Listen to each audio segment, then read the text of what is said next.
when you do the 40-hour flying test again, whatever it is. So there is a way of doing that. Sure. So, I co-own a Quicksilver two-seater with, I'm, thanks in part to you, I have a sport pilot license, and, the guy I own it with, does not, and I don't think he's interested in getting it there. We had a little incident with it here, it's being rebuilt up at Black Butte, up there. It's being rebuilt by, combining, what's left of it after the incident with, another plane that was bought and trailered from St. Louis. My two-seat Quicksilver, which was kind of a club project for 20 years, it's not end-numbered. This other one, though, which was in parts in a garage somewhere, is. So I'm thinking, you know, if we're just combining the two, it's an EAV, I will just put the. What is the most valuable piece on an airplane? It's the airwood. The data plate. Data. The data plate. If that airplane burns up, just run in there, let your wife burn, get your data plate. Answer, okay. Which is, you know, when I looked at my tail number, the plane I had, you know, you let it lapse. You It's let like, it wow, lapse. what a shame, you know. And that was a true ELSA. Yeah. So you could take the 16-hour course and get the repairman certificate. Well, you can't, if you take, so were you the builder on that? No. Let me ramble a little bit on amateur built versus ELSA, okay? So,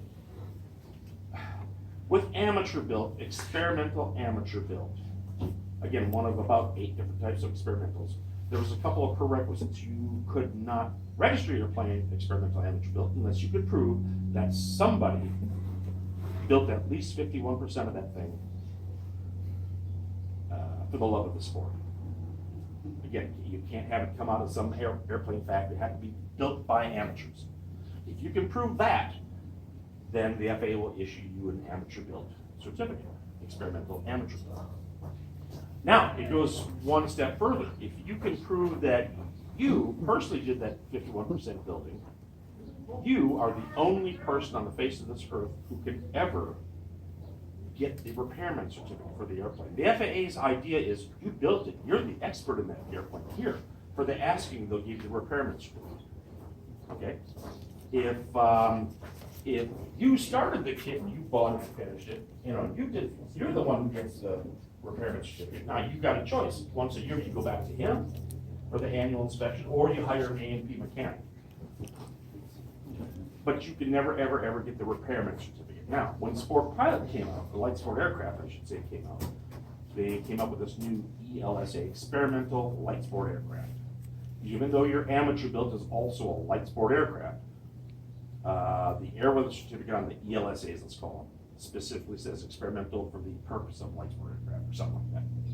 Well, there is no 51% rule on that. You can buy an ELSA 100% done or 0% done. You can do them, you don't have to. Okay? But now, since there is no 51% requirement, the FAA has no way of knowing that you or the owner is the expert on this airplane. So they said, oh, we got to come up with some way of getting everybody to a level, getting everybody on the same level, and that's where they came up with a 16-hour course.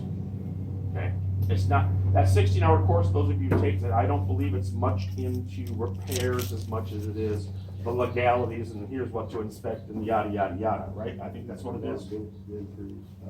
Yeah.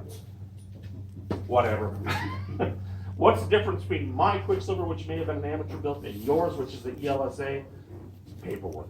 They're the identical plane. Who gets to decide this, the category, you know?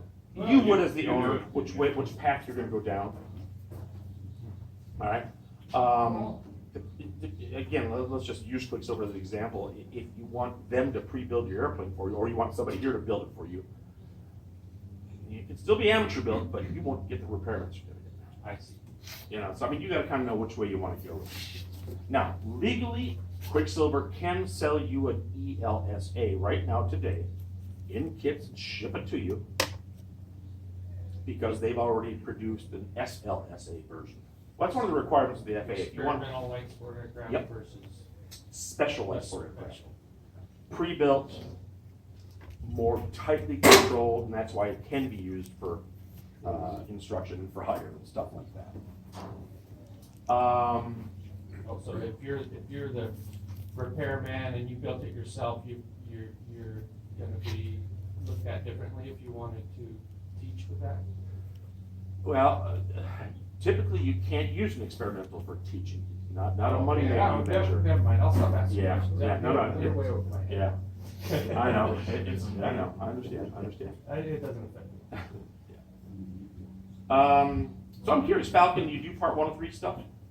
Me, yeah. I haven't seen any 103 yet since I've been, but there are guys who do that specialize in the experimental category for that stuff, so Okay. I'd have to refer to them, refer to them.